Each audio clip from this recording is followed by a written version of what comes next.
Hey guys, my name is Matsumio, and today I'm excited to say that currently on the CTE servers for Battlefield 4, we now have access to test out and play on all 4 of the new maps from the Final Stand DLC. I played for a couple hours, and while it's not flawless, and we shouldn't really be expecting perfection from the beta version of the game, over those last couple of hours, I was impressed by what I saw. The maps are a hell of a lot more polished than they were just a month ago. It looks like DICE went in and hammered out a lot of the bugs and glitches and problems that we were experiencing, and in general, it looks like this DLC is almost ready for release, at least from what I've played so far. And so the first thing that I noticed right at the start is that these maps are running smooth as butter, and they appear to be very well optimized. One of my biggest gripes with the Dragon's Teeth DLC is that while I love that infantry-based gameplay, I thought that overall they did a very good job with that expansion pack, a lot of the maps just simply weren't well optimized. The biggest offender of this was Pearl Market. There would be moments when you were sitting pretty at 60 frames per second, round a corner, and then drop down to like 40 or 30. It led to stuttery gameplay, you felt like you were sort of walking through molasses when it happened, and in general, it just sucked. Like, it did not enhance the gameplay by any means.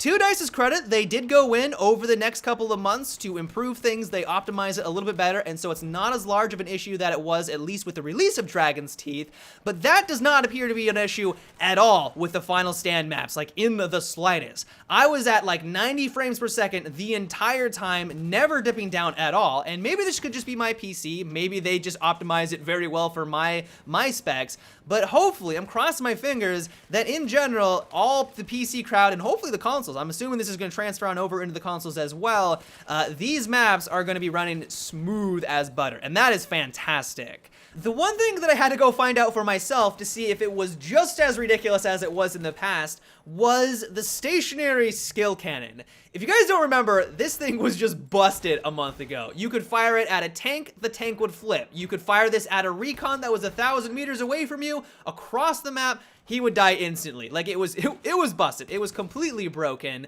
But my worry with it is that they were just going to nerf this into oblivion, make it so that it was completely useless, and that it would actually serve no purpose on the battlefield, and so then why even have it in the game in the first place? That doesn't seem to be an issue, and maybe I just got lucky the few times that I did kill my enemies. Maybe I was just finishing them off, but it seems like this may serve some sort of a purpose. It's still gonna suck at a distance. You are not gonna be able to flip your enemy's tanks anymore. You're not gonna be able to snipe a recon more effectively than a bolt-action rifle, but as long as the enemy is somewhat near you, you're gonna murder them. Like 1 to 2 shots, I was dropping my foes, no problem at all. My one gripe with them, though, is that they never appear to be in a prime location to get any use out of them. Like, they're always off in some secluded section of the map, or they're at an odd angle that you can never secure a kill. The best example of that I can think of is on Hangar 21. There's a capture point with one of these stationary turrets directly next to it, and logically, you would think that that stationary turret would be able to kill everyone on that point, so that if you're playing defensively, you have this really nice tool at your disposal, but there's a wall or a tower blocking your entire viewpoint of that capture point. The only thing you have line of sight of when you are in that stationary turret is another objective that's 200 meters away. This is not something that you want to be sniping people from 200 meters out. Like, you want to use this at least relatively up close. And so if you want to use this, all of the targets that you're going to be shooting at are going to be across the map. They're going to be out of your kill range. And so you might be able to secure a kill on that one guy that is slowly working his way up to the capture point. I guess you could use it somewhat effectively. Because you're out in the open and anyone or most targets that you're going to be shooting at are out of your kill range, it's just not an effective placement for that turret.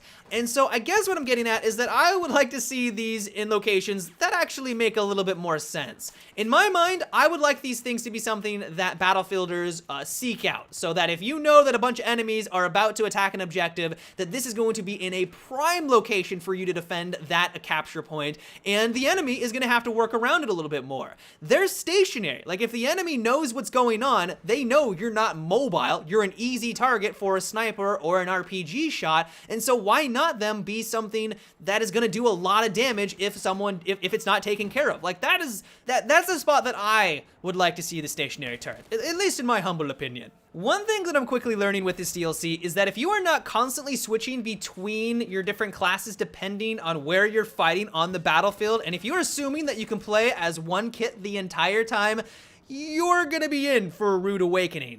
I was playing on Hammerhead, which I'm really enjoying. I love playing in the center of the map on the sub base, and for that sub base, playing as the Assault is phenomenal. You can help out your teammates with all your medical supplies, you can revive people, and it's great.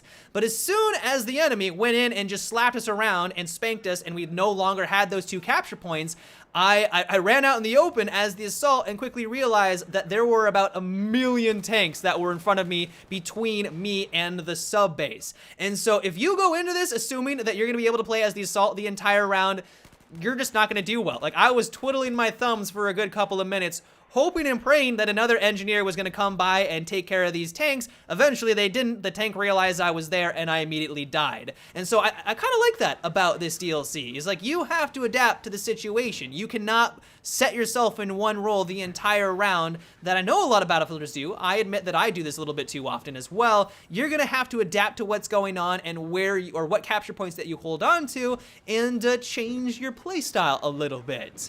But overall, I am thoroughly impressed by what I've seen so far with the Final Stand DLC. I've come across a few bugs and glitches. Many of them were just visual, a few particle effects that stuck in the environment and they wouldn't go away. Nothing game breaking. I never crashed. As I mentioned, I wasn't lagging at all. It appears that things are very well optimized. I hope that continues. And while I don't think that DICE has said how long we're going to have access to play on these on the CTE server, I'm crossing my fingers that it's at least going to be a couple of days so that we can hammer out any large glaring issues before it's released to the general public. As I said, I am having a blast on the Final Stand maps. But yeah, guys, that's about it for today's video. I just wanted to make sure that you guys were aware of the Final Stand DLC on the CTE, so I hope you enjoyed. But until tomorrow, have a good one, and take it easy.